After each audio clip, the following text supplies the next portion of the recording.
은퇴 자산 관리는 3개의 구간이 있다고 말씀드렸죠. 계속 머릿속에 두셔야 돼요. 적립기가 있고 인출기가 있는데 그 사이에는 은퇴를 앞뒀을 때는 준비를 해야 합니다. 예를 들면 은퇴가 1년 남아있다라고 하면요. 어떤 게 필요하냐면 1년 안에 금융위기 같은 것들이 오지 않도록 어떤 사람은 2년 전 제가 권유드리는 거는 은퇴를 앞둔 1년 동안에는 전체적으로 다시 세팅을 하는, 그러니까 시장이 폭락을 해도 전혀 흔들리지 않는 자산으로 바꿔놓으실 필요가 있어요. 그 예전에는 그걸 채권을 권유드렸는데 지나간 기간 동안에는 채권이 그 역할을 못했어요. 그런데 이제 앞으로는 그런 역할을 할 수 있기 때문에 제일 좋은 건 뭐냐면 시장과 전혀 중립적인 MMF나 RP나 이런 것들로 바꿔 놓으셔야 되는 거죠. 그리고 나서 그거보다 조금 더 이자를 받으려면 좀 다양한 자산들 추천드릴 것들이 있어요.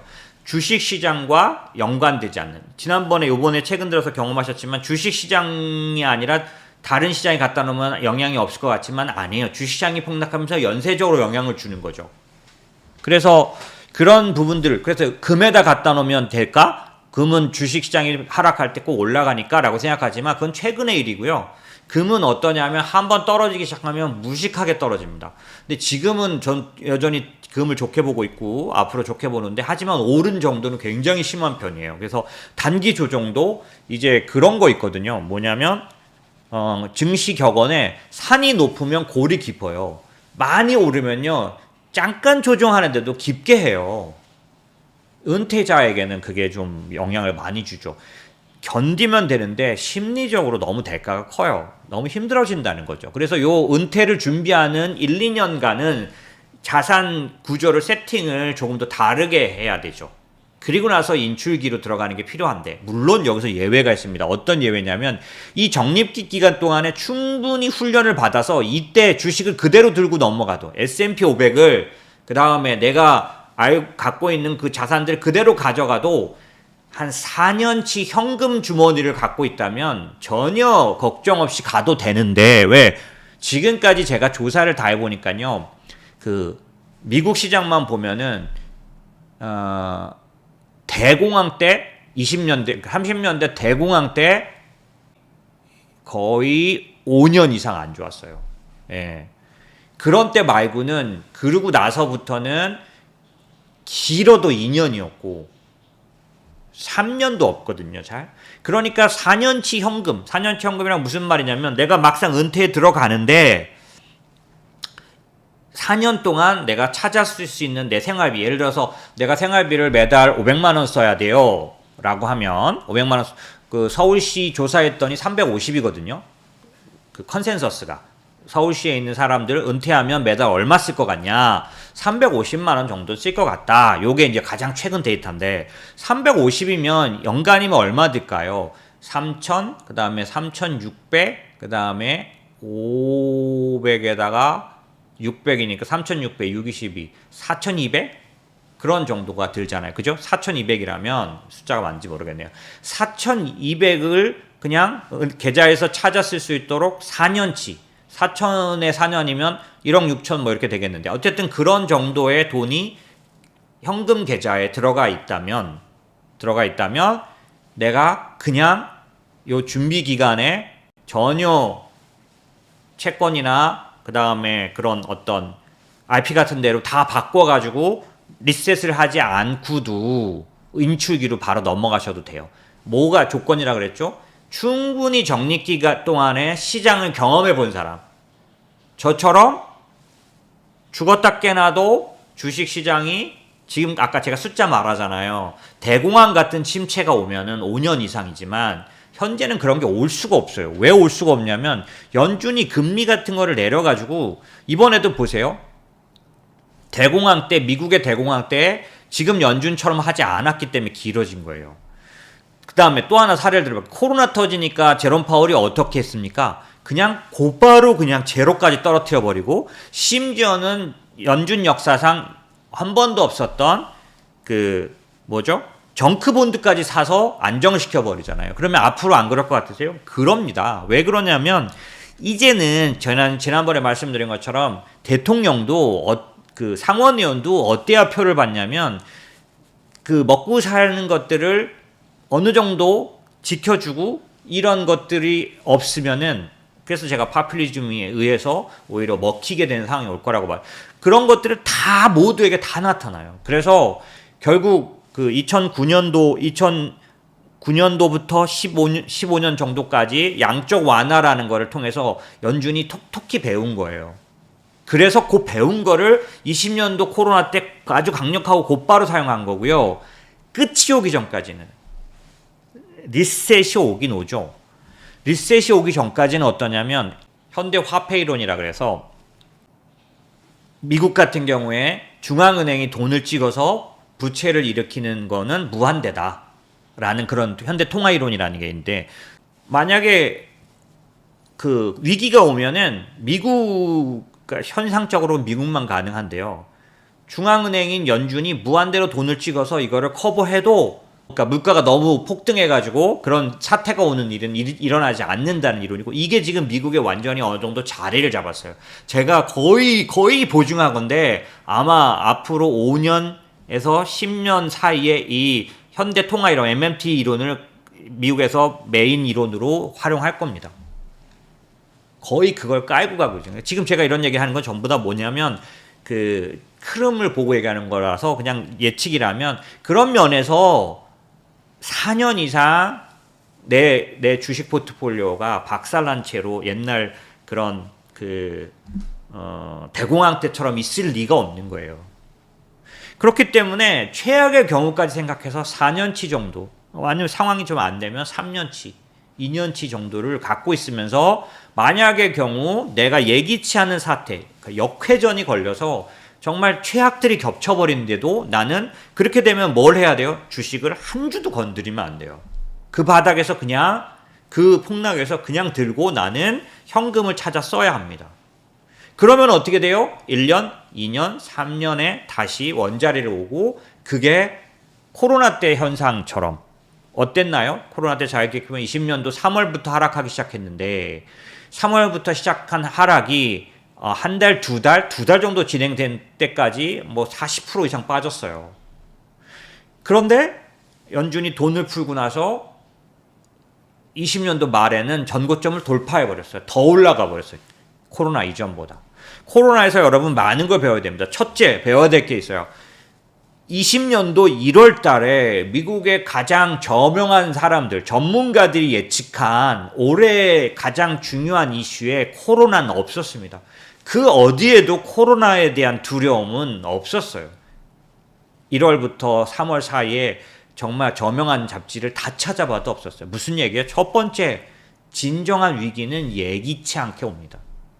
예상을 하면 위기가 안 되기 때문에 안 나타나요.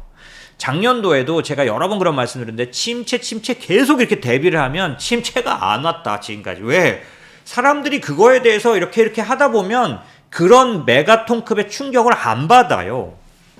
근데 언제 진짜 위기예요? 아무도 그렇게 생각 안 했기 때문에, 아무 준비도 안 됐기 때문에, 정말 뭐 나쁜 말로 하면 아작 난다, 개작살난, 이렇게 되는 거예요. 그래서 여러분이 알아야 될 게 뭐냐면, 진짜 위기는 예상 없이 마치지 못하고 옵니다. 그런데 그러면 항상 가동되는 시스템이 뭔지를 아는 것도 굉장히 중요하죠. 그러면 그냥 맨 땅에 그냥 아사리로 내려가냐? 아니라고요. 왜 아니냐? 이 경제 구조상 중앙은행이 이 부분을 막아서게 돼 있는데, 다만 어려운 부분은 뭐냐면 이거잖아요. 연준이 막 방어가 들어가서 그때부터 방어가 어느 정도 그 영향을 끼치는 그 기간까지의 기간 동안에는 계속 하락하거든요. 그게 1년이 될 수가 있어요. 그래서 제가 제 책 투자의 지도에 보면 연준이 금리 인하를 첫 번째 한 번 했을 때는 사지 마라 라고 말했죠. 왜냐하면 그때부터 이제 연준은 방어하기 시작한 거예요. 그 방어가 언제 시장에 영향을 주냐면, 실제로 6개월 1년씩 걸려서 금리 인하로는 몇 번이냐면 최소한 3번, 4번, 5번이 갔었습니다. 그리고 막 그 B컷이라고 하는 거, 자이언트 막 이런 식으로 막 크게 내리는 거 다 해서 결국에는 이제 그걸 뭐라 그러냐면 그 정책 그 시차라고 하는데 통화 정책을 써도 그 결과는 최소 6개월 걸려요. 그렇기 때문에 이제 깨닫고 내려봤자 장은 앞을 보고 하락하기 시작합니다. 당연히 시장은 앞을 보고 언젠간 돌아서는데요. 그게 대부분 정책 시차 때문에 6개월 이상도 걸릴 수 있는 거죠. 코로나 때는 왜 안 그랬냐? 코로나 때는 왜 한두 달 만에 그렇게 확 돌아왔느냐? 워낙 연준이 강한 정책을 쓰기도 했고요. 강했다고 다 먹히지 않아요. 이건 그러니까 바이러스 팬데믹이었기 때문에 된 거예요. 이게 기존에 뭔가가 망가져서 온 위기라면 이번 연준이 강하게 해서 기간은 좀 짧게 할 수 있었지 모르지만 이번처럼 그렇게 한두 달 만에 드라마틱하게 올라가지 않습니다. 절대로. 심한 경우 그걸 안 썼을 때 대공황은 10년을 갔다고 얘기하잖아요. 그죠? 그러니까 그런 것처럼 그런 일들이 일어날 수 있는데 이걸 어떻게 생각해야 된다 그랬죠? 그냥 언젠간 일어날 일로 생각하셔야 돼요. 그래서 지난번인가 제가 그렇게 말했잖아요. 예측보다는 준비성에 투자해라라고. 준비성이란 게 뭐냐면 일어날 일로 생각하고 그래서 예를 이렇게 들면 돼요. 일본이 얼마 전에 한두 달 전쯤에 큰 지진이 오기로 돼 있었잖아요. 그죠? 오는 것처럼 돼 있었잖아요. 근데 그때 특별하게 일본에 지진이 온 게 아니라 어때요? 수십 년 동안 그래왔죠. 뭐 관동 대지진 그 옛날부터 시작해서 쓰나미부터 해가지고 일본은 그러니까 어떻게 해요? 건물 자체를 강도 얼마까지는 견딜 수 있게 짓잖아요. 이게 준비성에 투자하는 거예요. 언젠간 일어난단 말이죠. 언제 일어나냐를 맞히느냐의 초점. 언제 와? 한 달 뒤? 이거에 초점이 있고 그게 아니라 언젠지 모르지만 오긴 와 라고 하면 구조를 준비하는 게 좀 다른데 은퇴는 제가 생각하기에는 주식시장과 맞물려 말씀드리면 주식시장은 절대로 예측의 영역에 있지 않습니다.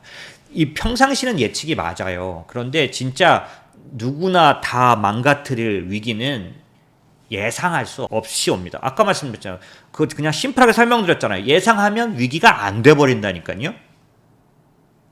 예상을 안 하기 때문에 이게 심각한 영향을 주는 거예요. 대비를 했으면 지난번에 제가 한번 그 얘기 드린 적이 있었잖아요. 그죠? 마술하는 사람이 주먹으로 때리는 거에 늘 이제 견딜 준비를 했던 사람이 예기치 않게 탈의실에서 팬이라고 말하면서 이제 장난으로 한번 때렸는데 그 사람 그 맹장 파열돼가지고 결국 죽었잖아요. 그죠? 근데 그 사람은 그거보다 더 센 주먹도 여러 번 맞아봤는데 왜 안 죽었었냐면 온몸이 그걸 준비하고 있었기 때문에 주먹이 들어올 때 뭔가의 그런 거 대비하고 그거를 조절하는 분산시키는 훈련을 했던 사람이잖아요. 근데 왜 거기선 죽었냐면 공연 끝나고 내려왔는데 그 의자 그 탈의실 같은 그 자리에서 어떤 사람이 갑자기 반가워요 막 그러면서 이런 것도 다 되는 거죠. 그러고 때린 거잖아요. 그거 너무 유명해서 제가 보여드렸었잖아요. 그런 것처럼 기본적으로 대비가 돼 있지 않기 때문에 치명적인 거거든요. 그런 면에서 보면 어떻게 우리가 자산 관리해야 되는지에 대한 부분을 좀 생각할 필요가 있고 그렇다고 대비한다고 작년도 재작년도 사람들처럼 코로나 때처럼 계속 안 사고 더 폭락이 오기를 기다려서 계속 쇼치고 제일 저거 하는 사람들이 뭐냐면 그런 거예요. 이 정책이 나오고 있는데도 계속 덧 빠진다고 말을 해가지고 기다리다 이제 결국 끝에 들어가서 다 얻어 걸리게 만드는 최악의 경우 손실 한 10% 20% 손실 본 상태에서 나 못하겠어. 난 이제 그냥 현금으로 가는 걸로 갈래 하고 나면 아무것도 남는 거 없이 한 20% 내 그 소중한 은퇴자산 20% 그냥 날라가고 만다고요. 그런 사람들이 어떤 특징이 갖냐면 정말 경직돼 있어요. 그런 분들이 너무 안타까운 게 뭐냐면 그 다음부터는 뭐든지 다 의심하고 아무것도 안 하려고 하고 너무 준비 안 된 채로 주먹을 맞은 것과 같아요. 훈련을 해야 합니다. 그래서 여러분들에게 추천드릴 수 있는 건 지금 50대 후반이라도 아직 늦지 않았죠. 하지만 바로 노출하면 안 돼요. 여러분들이 준비해서 공부해서 앞으로 10년 뒤에 충분히 준비된 채로 노출을 서서히 늘려가도 충분합니다. 왜냐하면 우리는 은퇴에 들어가고도 최소 20년에서 30년 이상 살게 되어 있어요. 그렇기 때문에 지금이라도 내 몸을 지킬 수 있는 공부를 해야 하는 거죠. 투자 공부를 해야 합니다. 그 투자 공부하라 그랬더니 막 퍽퍽 사지 마시고 하나도 안 사고도 투자 공부할 수 있어요. 그러니까 제가 늘 가이드라인을 드리잖아요. ETF부터 먼저, 펀드부터 먼저 시작해서 몇 년 뒤에 직접 투자까지 가라고. 그러면 탈 없습니다. 틈날 때마다 공부하고 이렇게 하면 그런 부분. 그래서 인출기에는 뭐가 중요하냐? 버킷 관련된 구성이 필요합니다. 그래서 제가 저희 이제 고객들한테도 보통 그런 말씀 많이 드리죠.